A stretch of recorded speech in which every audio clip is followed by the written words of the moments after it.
Well, I know everybody's expecting a much younger man tonight. But Larry Goldberg is on the road, trying to get back to Florida before it gets so late that he, you know, sleeping. I guess it's okay if you sleep at the wheel now, right?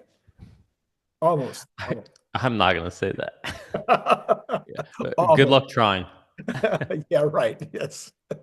The nag has moved. It's no longer about your hands on the wheel. It's about your eyes being visible to the camera. So, but it's Yeah. a lot better nag. Oh my goodness, that's a lot better nag. Yeah, but it's sensitive, I tell you. Oh yeah. Oh yeah. Well, Nicholas, today was looking relatively uneventful. Stock was kind of following along with the macro and pretty much for the last 3 days. This morning, pretty much following the macro. And then all of a sudden, in the last 10 minutes, it went cuckoo. And unlike we've had two or three times in the last couple of weeks where that last 10 minutes, we've seen this spike of activity. But this one was a little different in that it continued into the after hours. So we ended up having, I don't know, a couple of percent increase for the day and a couple of percent more increase in the after hours, which is it's quite a big jump. And the stock market as a whole was not doing that, although the Nasdaq was was kind of. There was activity in the Nasdaq in the same direction, and Nvidia actually had a pretty good spark. So, did you have any thoughts when all this was happening, like as to what you thought might be going on? Um, I think you're gonna see a lot of noise throughout the next, between today, tomorrow, and Wednesday. It's just I think a lot of posturing for PPI and then CPI. Mhm. But I have a feeling we're pricing in everything right now. I think that's all this is. Well, that's interesting because after I did all my analysis, after I had all these different ideas, and we'll go through all the possibles, okay? But I came to exactly the same conclusion, but there was a specific reason. The bond market, 10 minutes before the close, dropped 3 basis points at almost exactly the same time as Tesla started its big rise. So That makes that's sense.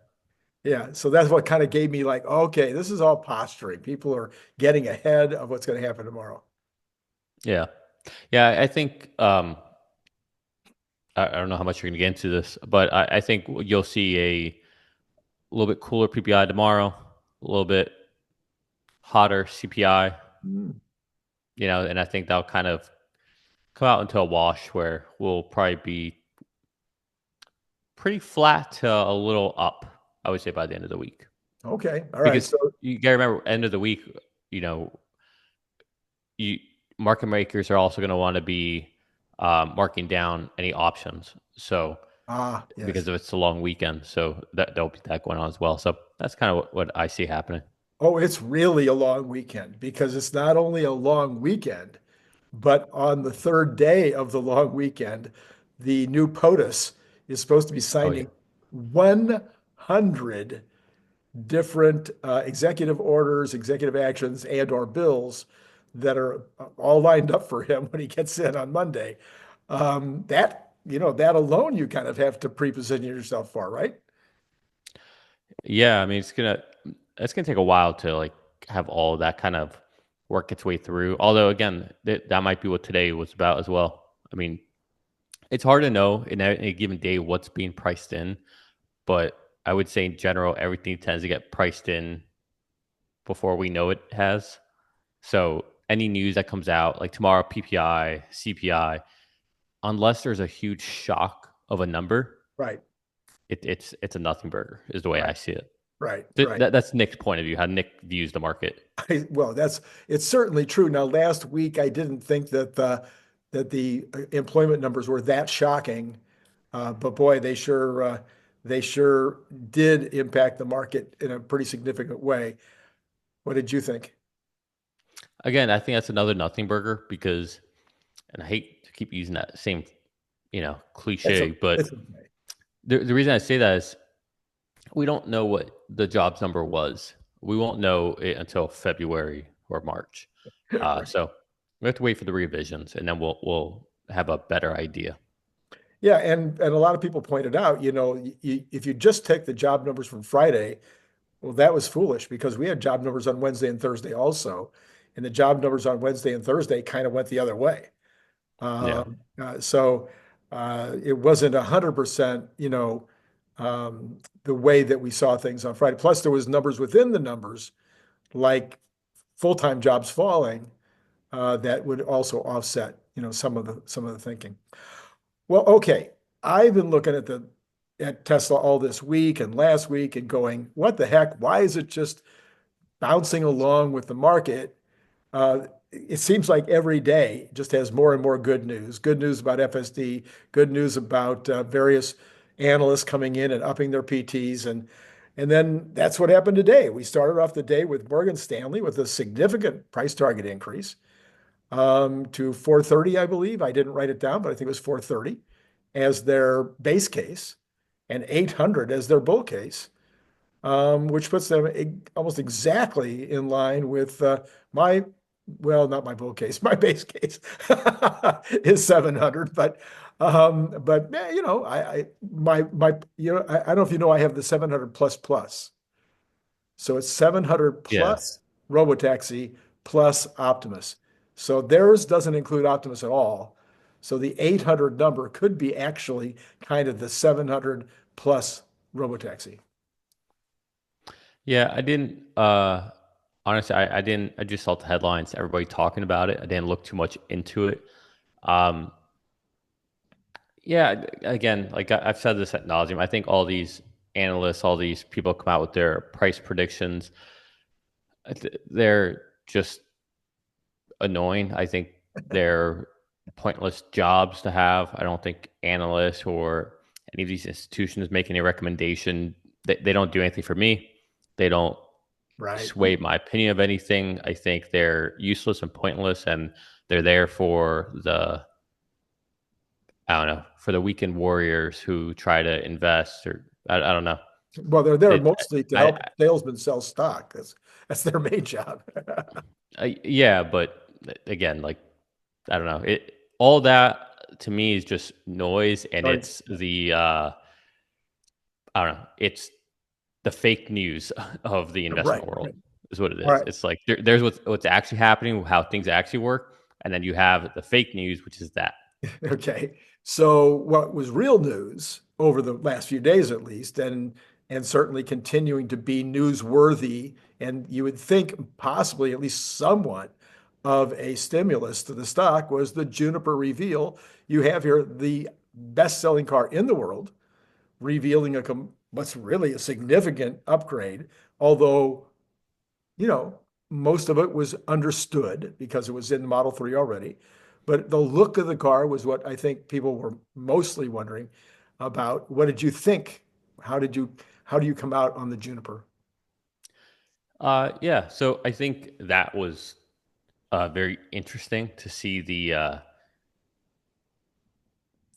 public discourse as they digest the aesthetics. I think you see a lot of. I haven't seen this much tension in the Tesla community with regards to a design of a Tesla since the Cybertruck. Right. Yeah, and all over a light bar. It's kind of funny. It seems like some people hate it, even though they don't want to use the word they hate it, and other people love it. Um, but it's interesting to see a lot of the Tesla investors to try to euphemize their opinions on it. And it's like, if you don't like it, just say you don't like it. It's fine. Like you're not going to move the stock. I promise you. Um, so yeah, so I just thought that was an interesting discourse to see what was going on and to hear the different opinions. And yeah, I don't know what I think about it yet. Okay. Um, Now, it's are you an SUV person? Do you like the looks of SUVs generally? am I an SU? I mean, I have a Model Y, Okay. so But generally, Um, are you a person who likes the design, the styling of SUVs? I mean, I'm a sports car guy. Everybody knows that. I like the low slung, you know, nice round curves. I'm not an SUV person at all. Um, I don't think I have a. I swear I'm talking about vehicles here. I don't think I have a body type per se. I say, okay, I just have. There's just certain things that attract my eye. right, right. I think the Model Y is a very well balanced, proportioned vehicle, so it attracts me. I think in general, I would say that I probably lean towards more of a sportier vehicle.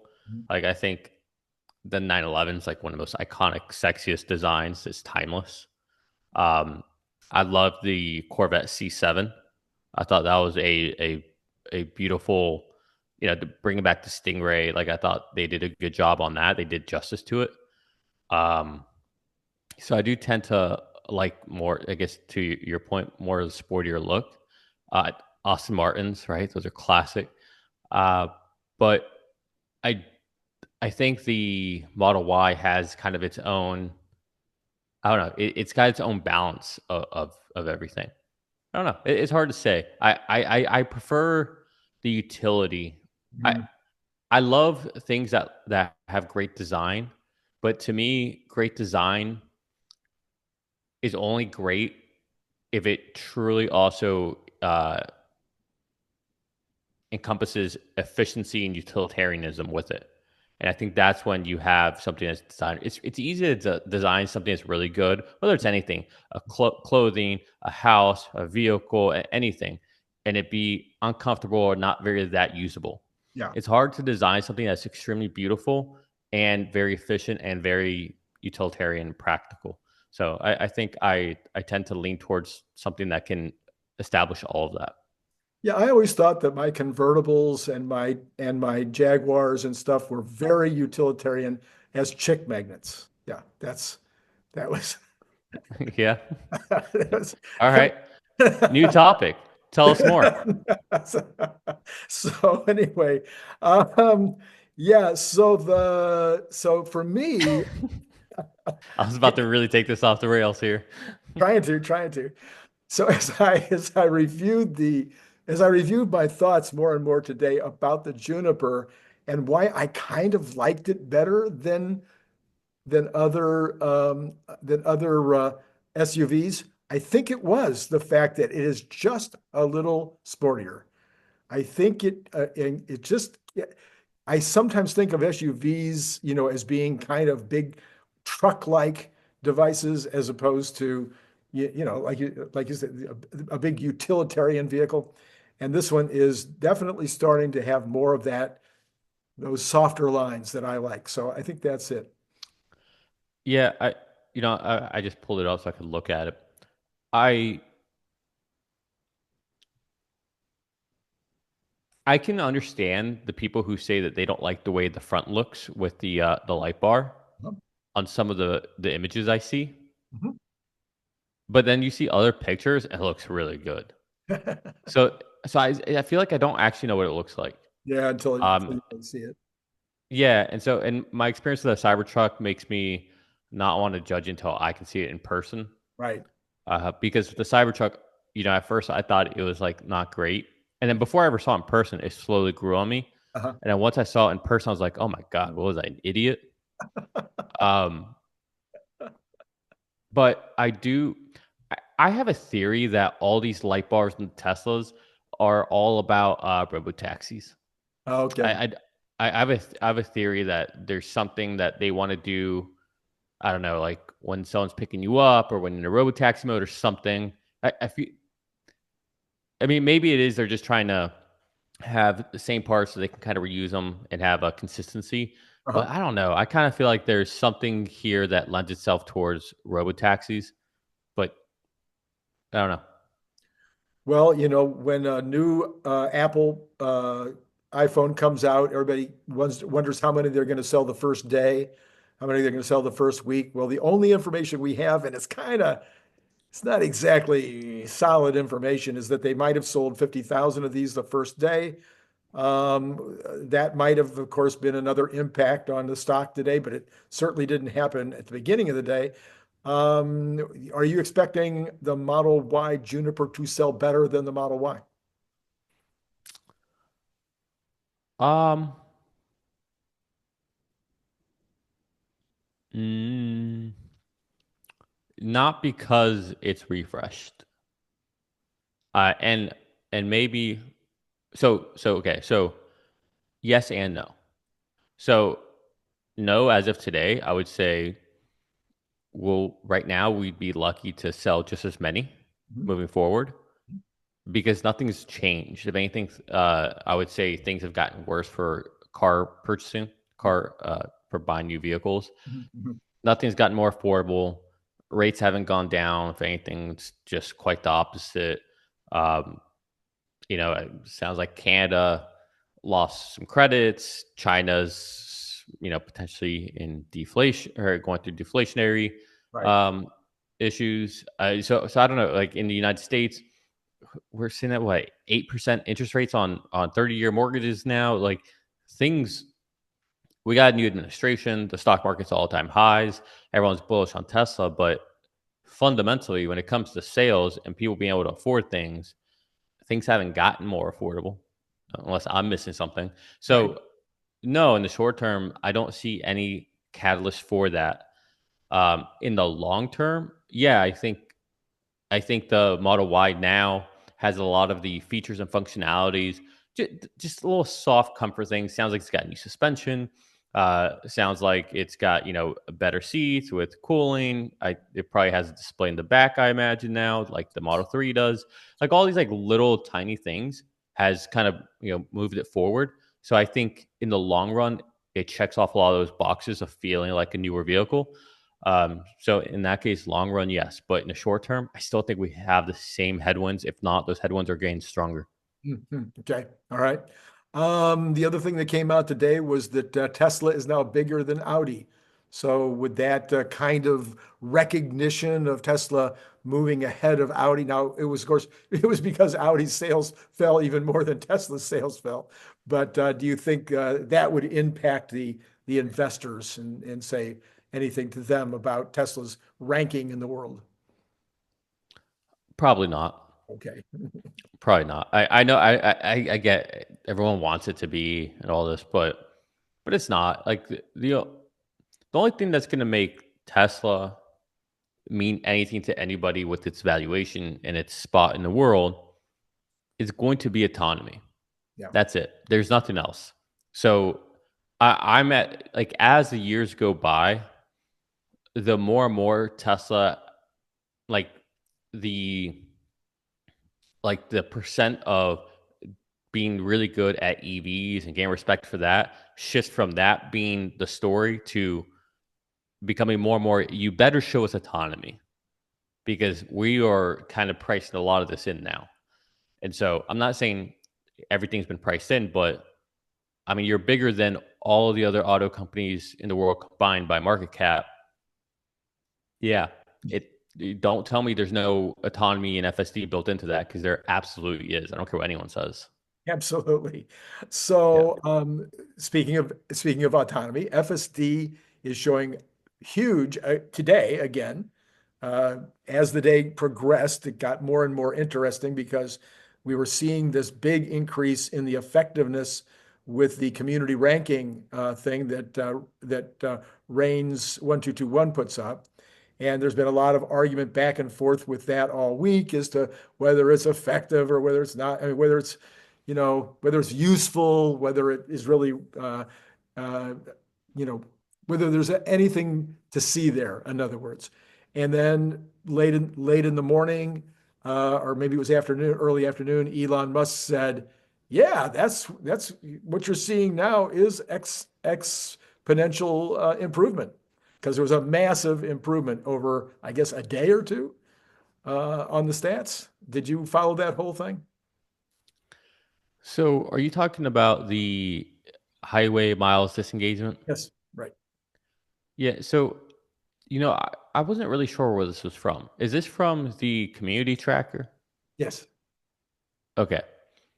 Um, yeah, I don't know what to make of this because here's my problem with it. Those aren't great numbers. Oh, He's well, like, was I it mean, 90? objectively, So the highway was at 98 point something no, on the it says 724 miles to disengagement on FSD. highway. Yeah. And somehow they then convert that into percentage compared to human, and it comes out at 98%. Whatever it was a exponential improvement over Well, it over 12. says FSD has improved city miles between disengagements by 945%. Okay. So let's see, city miles per disengagement is at essentially 180 miles before disengagement. Um, I don't know. I don't like the community tracker thing. Okay. I don't think it's I don't know. I don't think it's a good barometer for what's going on. Yeah, I don't know. It's not my thing. Well, I, you wouldn't be alone. There's other people out there that are taking the same position. I don't have an opinion on it. Isn't that unusual? well, my thing is it's only as here's the problem. You don't you don't have a consistent input. You have variable input, variable output. Mhm. And so it's hard to trust any of that. And it's not even just variable input. You have you don't have the same standard for what equates a disengagement. You don't Mhm. have the same standard and consistency. There's just no standardization on how to drive, how to test, what's disengagement, what's critical disengagement.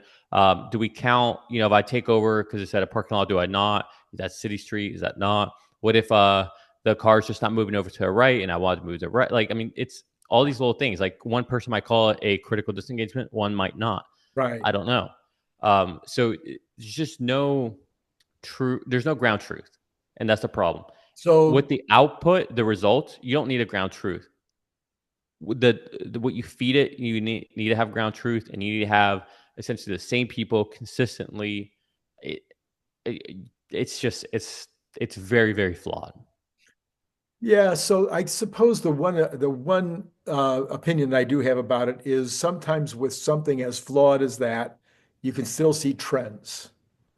And so even though you have a bad set of inputs, the bad set of inputs probably is in the aggregate going to stay around the same. And so if you have roughly the same kind of folks doing the same kind of thing over and over again, it balances out some of that noise and you should get something of value as an input. It's kind of like the polling on X. I don't treat the polling on X as being very accurate because I know my crowd that's most likely to do check the boxes on the polls is very conservative, very male, very well not as old as my YouTube crowd, but but still not young. And so I'm getting a certain, kind of person that's answering those questions. But if I ask the question now and I ask the question 6 weeks from now and I see a trend line, I might be, you follow my thinking?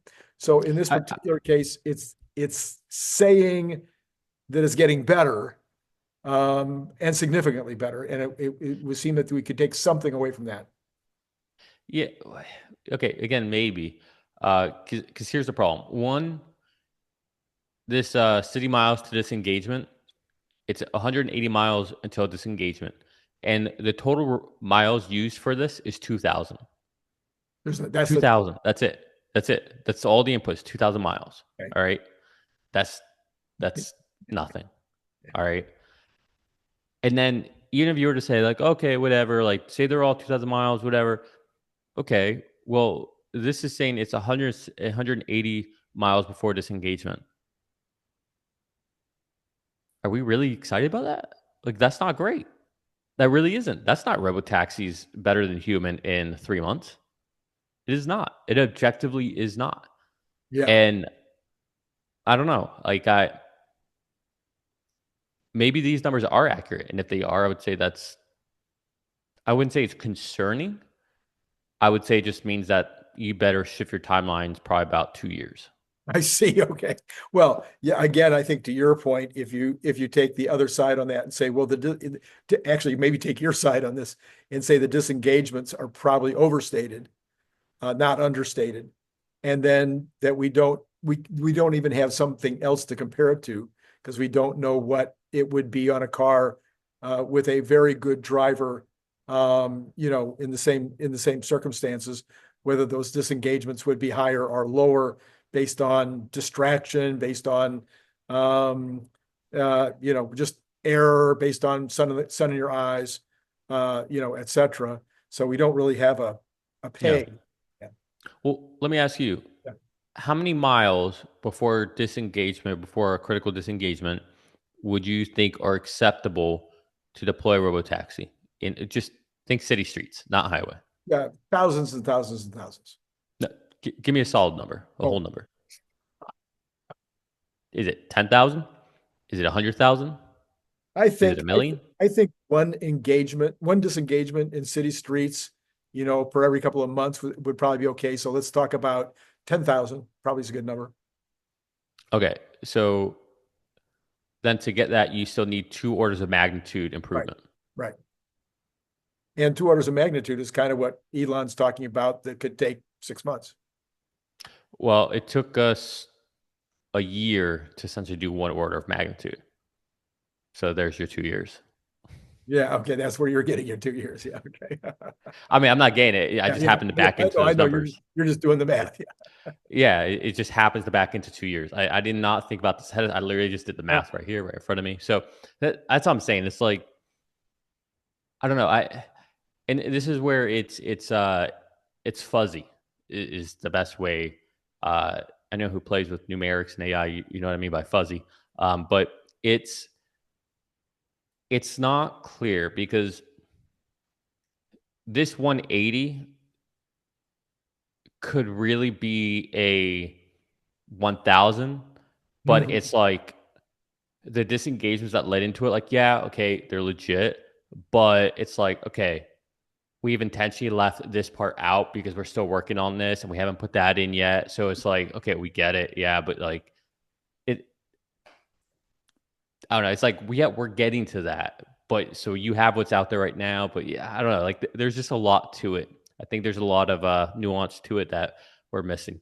Yeah, like for instance, if 4 out of those 5 disengagements would not be disengagements in a taxi, then all of a sudden, Yeah, exactly. you're up to 1 in 1,000. You're up to 1,000 miles. Now you're only 1 order of magnitude away from getting to your result. Yeah, yeah, Yeah, or if that disengagement is because of comfort, or if that right, disengagement is because um, I don't know, you didn't like that it sped through yellow light to make it right.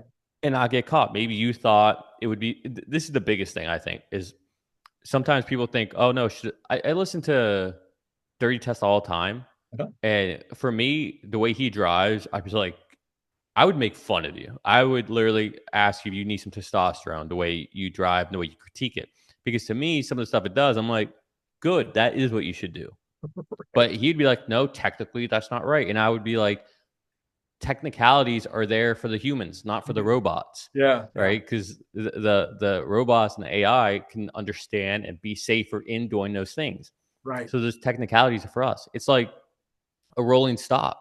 That's coming to a complete stop doesn't make sense for an autonomous vehicle. It makes sense for humans because Oh, no. humans, it's hard to get them just to stop. So I don't know. It's just there's so much in it, and I think a lot of this really kind of erases when someone just thinks about it in the sense of what if you're in the back seat and you're not paying attention? Yeah, You know, yeah, how many disengagements would there be on your average Uber driver? yeah. That's what I'm. And or in your Waymo. Yes. How many? If you were in the Waymo and that was your job was to decide when to have it disengage, how many times would you ask it to disengage? Yeah. Yeah. So I don't know. I personally, again, I think we are definitely a lot closer than what these numbers reflect. Yeah. But I think there's just a lot of issues with these numbers, and I think I don't know. I just think we give it too much fidelity. Okay. In the last couple of weeks, we've had one national leader, when I say national leader, one business leader or automotive leader after another come out and say that Elon Musk is amazing, incredible, that Tesla's years ahead in whatever it is that they have knowledge about, including, not for the first time, Jensen Huang. But today it was the 𝐓𝐿 CEO who said that Tesla's 10 years ahead. So with that, I don't think it moved the market, but it was certainly a pretty interesting thing to have maybe the second most sophisticated of the car makers in China say that Tesla's 10 years ahead. Yeah, I mean, I can tell you right now, nothing anyone said today. No price increases, none of that moved Tesla today. None of it. Um, to your point, you saw bonds react at the exact same time. You saw Bitcoin start to come back up. You saw Tesla go up. You saw the whole market recover. Like it all that other stuff. It just shows you when everybody thinks that they know what moved the market, and they think, oh, Tesla moved because of this. And it's like, all right, maybe, probably not, probably something else. Like, I, yeah, I don't know. Maybe I'm too pessimistic on all these reports and all this news, but I think Tesla, when Tesla moves for reasons that aren't just normal market driven moves, when you have a big move, and that tells you that there's people buying because they have better conviction or they think that it's time to get into Tesla. Other than that, everything else, it's impossible to know what moved it. So again, this is just my opinion, but yeah, I don't know. That's all. Yeah, I would say one of the reasons why I actually took this tactic today or took this approach today was somewhat to accomplish what you're suggesting. Okay, that it's very hard to know, that you really have to dig deeply. And then after you dig deeply, you still don't know. I'll be even clearer. It's Yeah, impossible to know. it's It's impossible. Yeah. impossible. But it's sometimes, let's say, for instance, if you see that the whole market goes, then you can say macro. If you see that the bonds drop off the cliff at the same time that the stock goes, I mean, exactly the same time, you can go, boy, that looks like, the same. That I'd agree with. Yeah. Yeah, that I agree. But that's the market move, not Tesla move. Not the Tesla Tesla. just happened to is part of the market. Right, right. Like I guarantee you that nobody would have wagered that we would have had those last 10 minutes. No. Nobody. Impossible to know. Right. At the same time, if I told you what PPI was tomorrow or CPI was on Wednesday, I told you to place your bets, I guarantee you would not actually know which way to place your bets. Guarantee it. Sure. You might think you do. Yeah. Most likely outcome is whatever you think, it's going to be do the opposite. So we had so we've had, I know this is something you'll have an opinion on. Have you, did I ask you this last Tuesday? Because it was already happening last week, but it seems like I keep thinking it'll end, but it doesn't. That the Biden administration, have you ever seen, can you recall an administration leaving office doing as much in their last days that they've done in the entire previous 3 years and 12 months, and almost all of it to disrupt or interfere with the next administration's plans and direction? I mean, not in my lifetime, but I don't know if that's saying much. Yeah. Clinton didn't do it to Bush. Bush didn't do it to Obama. Obama didn't do it to Trump. Trump didn't do it to Biden. So it is pretty crazy. And so to make to add what do you want to call it? Fuel to the fire. That's the wrong thing to say this week. To add another layer of this for them to make a decision with regard to the superchargers for the semi trucks 5 days, 6 days before the end of the term. Uh, maybe tell the audience what you're talking about because I Okay. don't even know. All right. So there's Tesla has put a bid in under these different grants and things that are happening with regard to superchargers. They put in a bid, I want to say close to a year ago, for a series of the mega truck. I forget what they call them for the trucks, the semi truck, the really big ones, um, for the semis, uh, in California and down to Texas. Okay, so Okay, I remember this. all right. And it was turned down at the time. I don't know if it was given to anybody else, but apparently there was an appeal or something. And so here we are, I guess exactly 7 days before the end of the Biden administration, and they gave gave the award to other makers of the chargers. Yeah, I don't know. It's insane. You know, it's not to get into politics, but it's interesting to see it right after Trump won. There's like 2 weeks where I think you saw like on MSNBC, on CNN, a little kind of on The View. There are like a few clips that I saw. I don't watch The View, but you know, I do watch the clips. Um, where it seemed like okay, maybe they'll realize and hear the country that we've gone too far. That the Democrats need to take their party back from the extreme left and pivot center. Mhm. And that lasted for like 2 weeks. And now it seems like they've said, you know what? Nah, F that. Let's just double down. We can deal with this for 4 years. Let's just go back to it. Now they're yelling at Obama for sitting there talking to Trump and laughing, and it's like all this stuff, and it's like, and they're doubling down. That's all. It's like they don't want to take the medicine. They're like, you know what? 4 years, Trump will screw this up, and then we'll be able to get. I mean, they're trying to like make create friction in the process for Trump taking over. I mean, you just see all this stuff, and it's like it's kind of insane. Yeah, that's what I thought. And it was like, pretty confident that there will be a massive number of lawyers and other kinds of administrative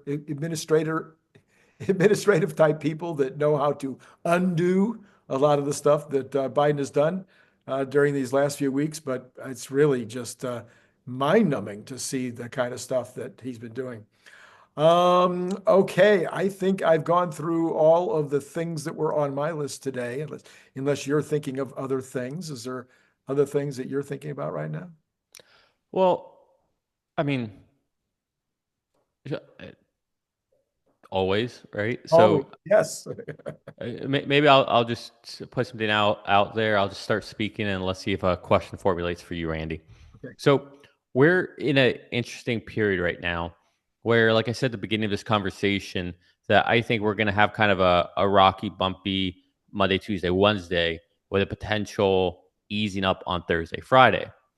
Um, we have so while I maintain the point of view that I don't think you would know what to do with PPI or CPI if I told you what it was, Mhm. because I can make the argument. Let's say CPI is hotter than it was last month. Right. Well, market's expecting that, so maybe as long as it's not too hot, they're happy with it. On the other hand, maybe if it's lower than expected, people start to get concerned and they think, oh, now the Fed's too late and now we're worried about that. It's like you just never know, right? What the market, how it's going to price it in. In fact, I would say over half of the CPI results that came out uh, and the Fed meetings that we had, you could literally flip the coin. You didn't know what was going to happen. The things you thought were going to happen, it did the opposite. And it's crazy how that happens. But we got PPI, we got CPI, and that is all going to lead into inauguration for Trump. And understanding that this whole rally for Tesla, I would argue, has been a Trump rally for Tesla. I don't really think it's FSD. I don't really think it's any of that. I mean, sure, some of it you've seen people willing to actually come out and start taking it serious, Right. it's safe to take it serious. But I think behind closed doors, they always took it serious. It's just now they can be vocal about it. But with the inauguration, with inflation, all that news will be behind us, and then we go into earnings. Where is there more potential to the upside or downside or neutral going into earnings with all that? Because we got inflation, inauguration, boom, earnings. Like how? Tell me how you're thinking about it. Well, you know, of course, that I have a inclination towards the optimistic, right? So I'm always looking for the glass half full. I believe that the Trump administration is going to be phenomenal. The headwind on the Trump administration would be that massive cuts in government spending are going to result in some cuts to the economy. And so that could take some of the blush off the rose in the first year. And Elon has already warned us about that. So we won't see that, I don't think, in the first month. But maybe by the second month, if these guys work as fast as I think they're going to work, we could begin to see, people being allowed to take their pensions. We could see people maybe quitting because they're going to move that department to West Texas. Sorry, West Texas, but that's one of the worst places on earth to live. Uh, so we could begin to, and we could see some of the contractors having their bids pulled. We could see new bids that would normally go out to these contractors being pulled and not being put forth. So there could begin to see some significant drop off in activity around the government. So that, could start to hit the numbers. That could start to hit the employment numbers. That could start to hit other numbers. So that is kind of the positive is, I think the long term for what Trump is intending to do is exactly correct. Short term, any one of these things, the tariffs, buying Greenland, I mean, all of them have the potential to create some kind of, as you point out, unknown, but in general, positive. Okay, but let's zoom in. All Yep. right, let's do the opposite of what everyone does. Everyone Yeah. always wants to zoom out and speak in the long term. Let's take a different approach. Let's zoom in. Mhm. We've got inflation Right. numbers this Right. week, inauguration, earnings. Okay. Where are we at going into earnings? How could this play out? Could it be inflation scares the hell out of everybody? We start to sell off. We get into inauguration. Trump says something really bullish, gets people excited, gets Bitcoin roaring, everything's going. All of a sudden, we go into earnings kind of back at even or even surging. Or is inflation not as bad as expected? People get bullish about it. Trump says some really good stuff, or maybe scares the market. Who knows? And Right. like, how do you see this playing out going into earnings? Like it's 4 p.m. close of day on the Right. 29th. Where are we at? Where are we What at? played out Where are we at in the market? Where are we at on in Tesla? Tesla? Like how's it affected? Like what transpired between today and 4 p.m. the day of earnings? Yeah, I'm still saying, I've stayed with my number. I haven't changed it. I'm still at 410 a week after earnings. Not on the 29th. After. Yeah, because I always know there's going to be, the day after, the 2 days after, the 3 days after, you don't know what's going to happen. They don't get it, or Elon says one thing that they can't figure out. And so then it goes down, but it comes back up within 3 days. So I'm saying a week after earnings, we're at 410. That's been my number since, I don't know, 9 months ago. But what about 4 p.m. day of earnings? Where are we at? Well, the day of earnings. Well, that's some people are now saying, and I kind of agree with them. It all depends on Elon's demeanor. If he's up and excited, then we're Not at talking. 4 p.m. 4 p.m. We have not started earnings. Oh, we haven't had the 4 earnings. p.m. The Oh, market yeah. closed. The only thing we've had is inflation numbers, Trump inauguration, anticipation into earnings. Oh, so we haven't even seen the physical earnings yet. Okay. Correct. I Well, know. See, you got to yeah, put your that's a thinking hard one. cap on for that one. Well, yeah, because I, It's that tension. there's a tension, yes, and of course, and there's a lot, as you say, there's a lot that is going to happen. That's what I started my program this morning, my morning program. That's how I started. I said, this next 2 weeks is going to be crazy in terms of not knowing, how things are going to turn out right up to and including Tesla's earnings. But it also happens on that same day. See your birthday? The Fed decision with regard to lowering or not lowering rates. That's on the 29th? Yeah. Wait, that's the Yeah. Fed meeting? It's on the 29th? Yes. Oh my goodness, Randy. Even this question was even better than I thought it was. Yeah, right. Let's throw that. Okay. So, all right, let's give Randy time to think. So here's our situation. We got this week, we got big inflation numbers. Right. PPI, CPI. Tuesday, Wednesday, respectively. Then you got Thursday, Friday, market tries to recover. Keep in mind, 3-day weekend. Market makers probably going to try to mark down options because Monday's closed.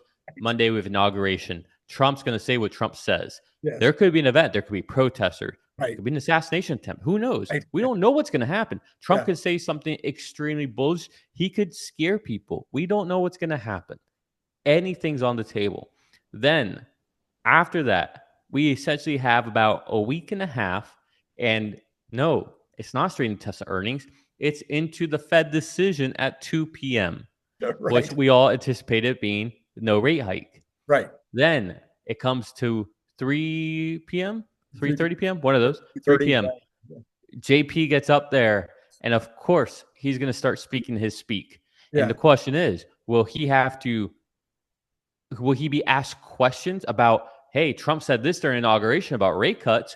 Will he have to address that? That's a huge thing, right? Oh. So we'll see what Trump says there. Does that lead into what JP has? Or do we start to gain a back and forth, tit for tat? And then the market closes. We all know that the market goes crazy right after JP stops speaking. Right. Then it's 4 p.m. We don't have Tesla earnings yet, but it's the air is palpable. What does Randy think is going on with Tesla? Are we at that 310? Have we sold off? 410, Are we 410. at that moment we're at 410? No, you said 310. Oh, no, at 4 p.m. Oh, yeah, 410. Yeah. So at that moment, at 4 p.m., are we at 410? Are we selling off? Where are we? As of right now, I think people, and all of that other activity could change everything. But as of this minute, people's perception of the earnings, I think, is that it's going to be a miss. Because I keep on saying I think it's going to be a beat, and I've got a whole list of reasons why I believe it's going to be a beat. But I think people think it's going to be a miss. I think they think that the margins are going to be down. I think the margins are going to be up. People are not including things like energy and some other things. Anyway, I think overall it's going to be a beat, and I think that's why I still think it's going to be 410 a couple of days later. So going into it though, I could imagine it being at 380. Oh, Because wow. I look at Okay. 380 as being the bottom. I look at 380 as being the cutoff. It's not going under 380. That's okay. That's fascinating, Randy. Can I tell you why I think that's fascinating? I think that's fascinating because, well, to your point, today's low, I believe, was like around 380. Yep. And that's actually kind of bullish for those keeping score at home because we hit call it 373. Yep. And then we went to 380, which is a higher low, which is good for a nice little recovery. And now we are in post-market breaking the downtrend we've been on. And if you believe in technical analysis, we're butting up against the 415 Fibonacci right now. So that's pretty bullish. But what Randy's saying essentially is that he thinks between all these events can happen leading up to, the market's kind of going to digest this and not love it, is what I'm hearing. Whether the macro, even if the macro stays okay, I think Tesla goes down and tests 380 again before earnings, because at least right now, people are expecting a miss. That's why I don't think it will. Okay. If people are expecting a miss, that means the miss has been priced in. Already. So we're at 410. Already. 440, 414, whatever. Well, I mean, we went from 426 down to 480, now back up to 413. I don't know. I feel I'll tell you what I'm thinking. I'm thinking that we are going to be. I think we're going to rally into it. I bet you, or not bet, but Yeah. I could see us anywhere between call it 400 and 430. And I The- think to break past 430, we're going to have better than expected numbers or a very good sentiment from Elon and guidance. And I do think, to your point, it's definitely feasible that we have better numbers than expected because of energy, um, because of the fact that they produced less cars, right? I don't ask me to do the math on that right now, but they sold more than what right. they produced, so that makes numbers look better. Um, and then also, how much FSD do they get to recognize? Right. Because essentially, it's feature complete, I think so. right? Yeah. It's just not unsupervised, It but could be. It could be I that would say technically it's feature complete. yeah, they could technically take 100%. Yeah. So what does that do, right? It's huge. Yeah. Yeah. So I don't know. It's gonna be. It's. I'll tell you what. The only thing I can guarantee you is that these next 2 weeks will be unpredictable, Yes, I think I'd like. likely entertaining. I should be back in my day trading days because this is when you can really make the money if you're pay if you can lose a lot of money too, but you Yeah, can I was about to say. typically because I'm playing leaps when I'm day trading, typically I've made a lot of money on this kind of volatility, but I'm not going to do it because I've already had the one heart surgery. I think that's enough. Yeah. Well, and to your point there, for any of those option players out there, volatility is pretty high right now in Tesla. We're Yeah. at like for the monthly, we're at about 60.9. So that's plus or minus $33 move. IV ranks in at 76.5. I mean, put to you this way, the expected move between now and what's our name? It's the 29th. So let's just say the 31st. Mhm. The expected move is anywhere from 350 to 455. That's a big expected move. Big. Yes, and by the way, Yeah. 350 is also my bottom number. So if it breaks below 380 for some macro reason or some weird thing that comes along, I think 350 is extremely solid. But right now I'm really expecting it. There's a very good chance that we go into the earnings higher than my 380. We could be flat for the next few days, even though there's a lot of this. I don't think we could break above the 415. We could be at 450 going into earnings. I mean, there's so many different ways this could play out, but generally speaking, that's my theory. Interesting. I'll tell you one other kind of little interesting, I don't know, point is that historically, the way January goes, the market goes for the year. Yes, All right. yes, That yes. I think there's like a 70 something percent correlation on that. Right. So, The first week predicts the first week predicts January, and then if January does what the first week predicts, then that predicts the year. Yeah, that's the oh, whole you thing. better hope that's not accurate. I know. But so I'm going to speak about what I know. What I know Okay. is that January tends to predict Yes. what the way the year goes. Yeah. 70 something percent of the time. That means 30% of the time it won't, right? Right. Right. So keep that in mind. But it's just because it's fun. If you look at it on January 2nd, which was the first trade day of the year, Mhm. we opened up at about 410 and we dropped. But we opened at 410. Right. We've had a lot up and down since then. We're call it Active halfway through the month. Isn't that crazy? And where are we at? 410, 413. 413. Right. We're flat. I know. I know. So we're halfway through the month. Got another half to go, and the next half is gonna be way more interesting than the first half. So it's if this was a TV show it'd probably be a very boring TV show, but for me, it'd be very entertaining. Yes, right. I think it's entertaining as heck. I know. Hopefully people have hung with us because now we're going to look at the numbers. And we have got, I have a new way to do this. I look at Robinhood now because even though it's not yet 5 o'clock, but Robinhood is telling us that Tesla, you've probably got it eat faster than I do. Mine won't come up. Yeah, we're up $10. Up $10 in the after hours. So we're at 413, which is what you've been saying all along. We're at 413. Very, very solid move after hours and dropped off just a little bit a little while ago, but now starting back up again. So we'll see how that all plays out overnight.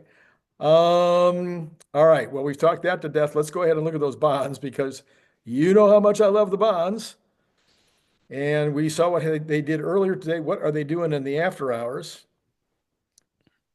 They Uh, went up. no, wait a minute. This is probably not right. I have a feeling that's needs to be refreshed. No, this has got to be. Are you looking at the bonds right now? I'm showing I it's am not. another 3.1. 4774. What are you looking at? I'm looking at the 10-year treasury. Let's see. Let's see. Uh, down 3.1 basis points according to this. Yep, that's what I see as well. Okay, but They that should so and that should the post market just closed. what market just closed? This is the post market It did. Okay. So that's the final on the bonds? until tomorrow early Tomorrow. morning. All right. So we're 4774. It's a lot better than 48. But and directionally that's nice to see. We have the 2-year also down 2.3 and the 1 month up actually 1 basis point.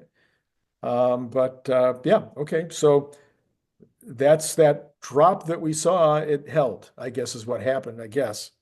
Boy, I'm a little confused right now because I looked at it before. Anyway, all right. I'm just going to leave it where it is because I'm not sure I'll straighten it out during this program. Yeah, so it looks like uh okay, so around 2 p.m. we're at about 477. And then at call it 4 p.m. we were at 479. Okay, back up again. And then now we close down to 477 again. Okay. All right. Okay. Oil has been going the opposite direction also of what anybody would want it to. We're sitting at 78.73 in the pre-market. And that is apparently because of again, a late Biden effort that they just started 4 days ago, I think, four trading days ago, to put more restrictions on Russian oil. And the market has been going up ever since. So where we were at about 69, we're now almost to 79. So that, of course, is not good for inflation. And who knows what Trump will do on Tuesday, because I doubt if he'll deal with that on Monday. Oh. Huh? I don't know. I think that's just probably not one of the things that'll be something he cares about on Monday. I don't know why. It's something I don't think that's as urgent as the things he's looking at on Monday. They're not as headline making as Yeah. that would be. All right. Natural gas up a little bit in the pre-market, back under $4 though at 3,942. Gold up 880, but way down. It had passed it had gone above 2,700 again, and now we're back down kind of in the range at 2,687, back where it's been kind of for months. Drones over the White House, according to Mario Knopfel. Drones over the White House. Sounds like a movie title. I know, right? It does. Silver down also, well, up in the pre-market, but down for the day overall. It's still over $30, but not much. And copper up just a tad. Any thoughts on the precious metals or the commodities? Um, nope, none. I mean, well, gold's interesting. I think oil is most interesting. Yeah, no kidding. I think I don't know. Obviously, one of the highest things on Trump's desk is getting a conversation with Putin. That has already apparently is in the process. I don't think they've announced a date yet, but my guess it'll be very soon after inauguration. So we'll see what happens with that meeting. That will be one of I, the more interesting things. I will say one of the other interesting things that's definitely very impactful to the markets is what happens if the hostages aren't released Oh yeah, yeah, yeah. by inauguration. I know. Like, I mean, So never know. Brian Wong thinks that it just means that they will unleash Netanyahu. They'll just say, do what you can. We're no, we don't care what the UN says. We don't care what anybody says. We want our hostages back. You go get them, buddy. I don't know. What do you think? I don't know if I'm allowed to say what I think. Ooh, Yeah. okay. Yeah. All right. Okay. Do you have inside information? Anyways, You can't say anything more. All right. All right. Okay. Bitcoin flat for the day. That's unusual. And finally, we have, if I can find it, we've got tomorrow's pre-market for the equities. We have, yeah, up generally up and to the right. Dow 68 or 0.16, S&P up 17 or 0.30, and the Nasdaq up nicely 104 or zero point 0.5. So if that continues to be the case, we could be looking, of course, as you point out, tomorrow morning at 8:30 California 8:30. time, 11:30 your time. No, Oh, the other way. backwards. Oh, yeah. Really early your time. No, No, 8:30 our time. 8:30 your time, 5:30 my time. That's right. 5:30 my time. We get the PPI. Yeah. And we also get the National Federation of Independent Businessmen. That I'm always very interested to see how the 60% of the economy is doing. So we'll see how all that pans out in the morning. Yeah, I would say for any of you who are going to stay up late checking Robinhood to see what the stocks are doing, don't bother. Yeah, right. None of Because it's relevant until 8:30 in the morning tomorrow. right. Yes, So and for those of you who are going to stay up and do something besides watch football, Brian White will be on at 7:45 California time with his. He and I will be doing our show at 7:45 coming up later tonight. Anything else, sir? good luck tomorrow with Larry. Yeah, taking your place tomorrow night. Absolutely, and thank you for making arrangements to be able to do this with me tonight. Anything for Larry. Anything for Larry? I thought it was for me. No. It's been great talking to you guys. I don't know about you.